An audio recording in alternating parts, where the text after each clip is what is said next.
Lecia Barker from the University of Texas, and what I'm going to talk to you about today is a collection of resources for broadening participation in computing, as well as a matchmaker service to hook people up with broadening participation in computing projects. So you can access both the resources, which are research-based or evidence-based, and the community in this way. So here's my elevator speech.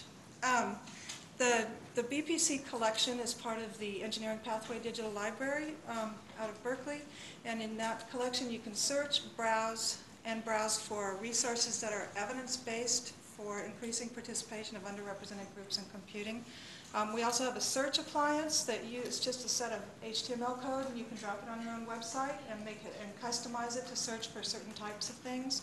So if you have a project like CASI, Anne could put that on CASI's website, and it could search for resources related to Hispanics or in general, or retention, or REUs, or whatever. We also built the BPC portal, which connects members of the BPC community, the alliance projects and the demonstration projects. I think our best idea so far has been the matchmaker service. And it's not just to connect people that are already part of the community, but also to connect people who want to do some sort of broader impact related to underrepresentation, and to hook into other people's projects, just as we've been hearing about today. You know, how can you hook into other people's projects? So we have a matchmaker service. So this is the matchmaker service, and you can see that we've got some different kinds of projects. You can search and browse in these projects. Okay. We have, for example, the Drew, and well, Drew is here. It doesn't say crew, but Drew that Kathy Fisher talked about.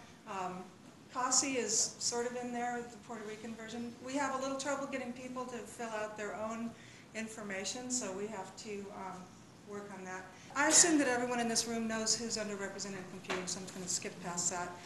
And I was being a good girl and using the slides that were given to me to fill out, so I will continue through that a little bit. The most important thing that I want to talk about is our two premier collections. So we have a lot of resources in the digital library in the collection. More than, I think at this point we have about 400. Does that sound right? But we have two collections that have actually been put into, where the resources are put into a special collection because we know that they are evidence-based practices, or that it's key research for different areas. So they're called Key Research and Promising Practices. What has been our impact? Well, the collection has grown over the last 3 years since we started building it, and the resources have grown in use. There's you can see an increasing number of downloads, which is the most important thing. Views could be done by us, but downloads are more likely to be done by other people, other users.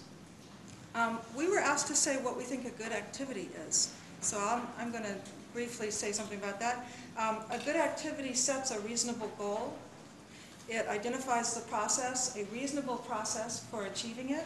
It collects evaluation data, it makes mid-course corrections, and then it demonstrates achievement. And if you're not doing all those things, this is, I think, one of the big questions here. How do you demonstrate broader impact? And I think that this is relevant to any kind of broader impact project. So what can you do with us? You can use our resources for teaching. You can spread the word that we have resources out there. You can search in the collection or just browse. You can connect with people who are already overcoming underrepresentation in various ways, by funding parts of their projects, funding students who are doing research, or whatever it is that they're doing. You can browse our matchmaker service and connect with people.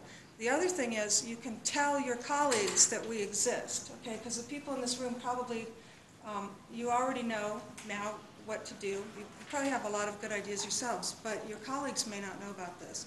And it's hard to get the word out. We try to get the word out. We take materials to different conferences. There is a page out there on the table that you can pick up and take home and post it somewhere so that your colleagues know that we exist. My advice for new researchers is to join existing projects, which I think has already been mentioned here today, and not try to do something new yourself. Just get your research done, get tenure, join all of the things that people here already have going on. And here's the contact information for me and my colleagues. Thank you.